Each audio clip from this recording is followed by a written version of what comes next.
আজ এখন দুনিয়াতে সেকেন্ড ওয়ার্ল্ড ওয়ারের পরে তৃতীয় বিশ্বযুদ্ধর সবচেয়ে বড় সম্ভাবনা যদি আপনি ওয়েস্টার্ন মিডিয়ার কথা শোনেন। আর গত ইরান-ইসরায়েল যুদ্ধের ৩-৪ দিনে ৪ দিন আজকে চলছে। ৪ দিনে অয়েলের দাম 30% পর্যন্ত ওপরে গেছে। সাথে অয়েলের সাথে সবকিছুই জড়িত। যদি তেলের দাম বাড়ে তাহলে সবকিছুরই দাম বাড়বে। ওয়েস্টার্ন মিডিয়ার কথা যদি আপনি শোনেন তো ইরানি সবকিছু আর কি ভুল করেছে। গাজা, লেবানন এদের মতো বম ফেলেছিল, সহ্য করে নিত, আর কিছুই বলতো না। ইসরায়েলে কে আমেরিকার কাছে গিয়ে বলতো যে হ্যাঁ এখন আমরাকে সমাধান করেন, এটা হলে ওদের খুব ভালো হতো। এখন বলছে এটা যে সম্পূর্ণ দোষ ইসরায়েলের। এটা কোন ধরনের হিপোক্রেসি ওয়েস্টার্ন মিডিয়ার, একটু বলেন তো। আপনার আপনি রাত 4টার সময় মানুষ যখন ঘুমিয়ে আছে ওই সময়তে আপনি 200 ফাইটার জেট নিয়ে আপনি বম মারছেন, ওদের রেডার হ্যাক করে। এখন বলছেন যে যুদ্ধ ইরান শুরু করেছে।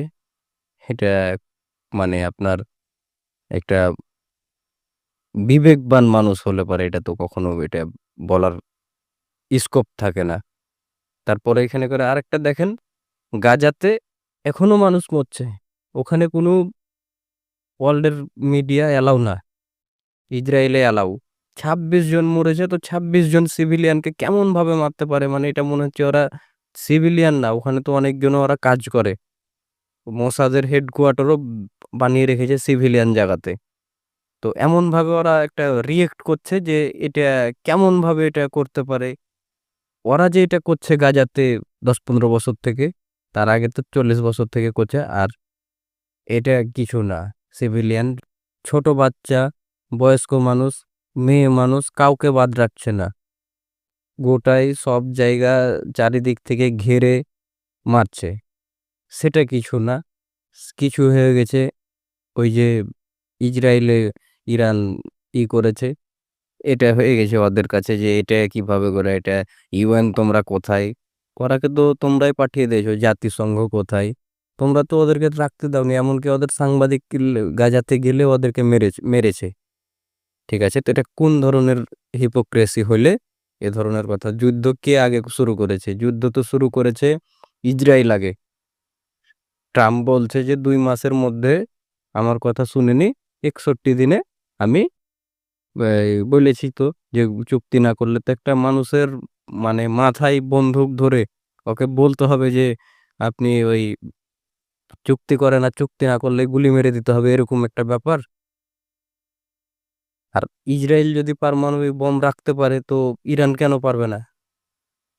ইসরায়েলের যদি নিজের ই সেলফ ডিফেন্স করার অধিকার থাকে তো ইরানের কেন নেই? এটা অবশ্যই। তো ইসরায়েলের মানুষ হয়তো অনেক বাংকারের মধ্যে আছে।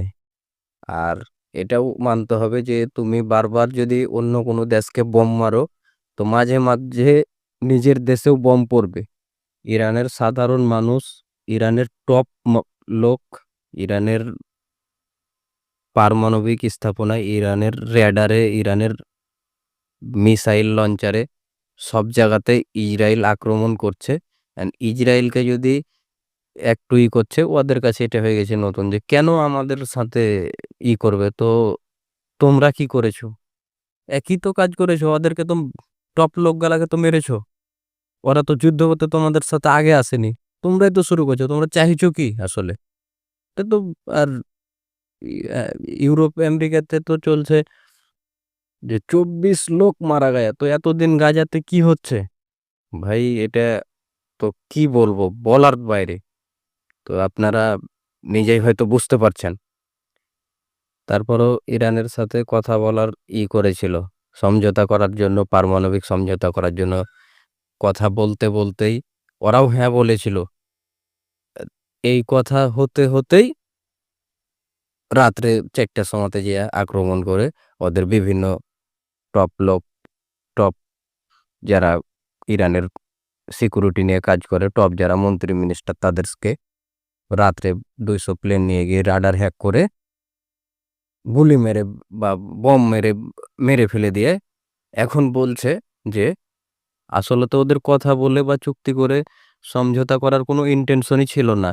এটা তো ওদের যে ইটা করেছে, বিমান হামলাটা করেছেন রাইসিং লায়ন, এটা তো দেখলেই বোঝা যায় যে একটা দেশের উপরে কিভাবে একটা দেশ ওদের তো নিজের স্বার্থে কাজ করবে। তোমরা যেমন তোমাদের নিজের স্বার্থে কাজ করছো, তো ওরা ওদের নিজের স্বার্থে কাজ করবে না? অবশ্যই করার ওদের এটা অধিকার আছে। তোমরা চাইছো কি যে তোমাদের কথাতে সবাই উঠবে আর বসবে? এই জন্য এই এভাবে করে একটার পর একটা দেশকে আক্রমণ করতেই থাকছে। লেবানন, ইয়েমেন, গাজাতে তো যুদ্ধ চলতেই থাকছে বছরের পর বছর। আর তোমাদের কথা সবাই শুনবে? কেন তোমাদের কথা সব না শুনলে তোমাদের সমস্যা কি? কেন তোমাদের কথা সবাইকে শুনতে হবে? তোমরা চাচ্ছোটা কি এখানে আসলে? কিছু এটার কি কোনো সঠিক উত্তর আছে? 50 থেকে 70 বছর যুদ্ধ করে এরকম ওদেরকে আগে ফেস করতে হয়নি যে কাউকে মারলে পরে নিজেরও কিছু লোক মরে, বা কারো এত বোম ফেললে নিজের এত বোম মরে। তো আমি আর কি বলবো, আমাদের সব কিছুর দামও, তেলের দামও বাড়তে থাকবে। ওখান থেকে ইরানের 60% তেল যে যায় হরমুজ প্রণালী দিয়ে, সেটাকে বন্ধ করার কথা বলেছে। তারপরে ইসরায়েল ইরানের ওয়ান অফ দ্য পৃথিবীর সবচেয়ে বড় গ্যাস ফিল্ডের এতি বম মেরে করে দিয়েছে। ওইটার রিটালিয়েট হিসাবে হাইফাতে অ্যাটাক করেছে।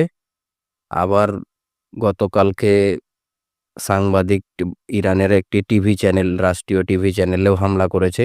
আগেই বলেছিল ইরানেরও কিছু সিকিউরিটি নেওয়া প্রয়োজন ছিল, তারপরে যাই হোক। তো সামনে কি হচ্ছে এটাই এখন দেখার বিষয়। তো সবাই ভালো থাকবেন। আর সবকিছুর দাম তো বাড়ছে, এটা জন্য তো ভালো থাকা অনেক কঠিন। আর তো সবাই ভালো থাকবেন তারপরও। আসসালামু আলাইকুম।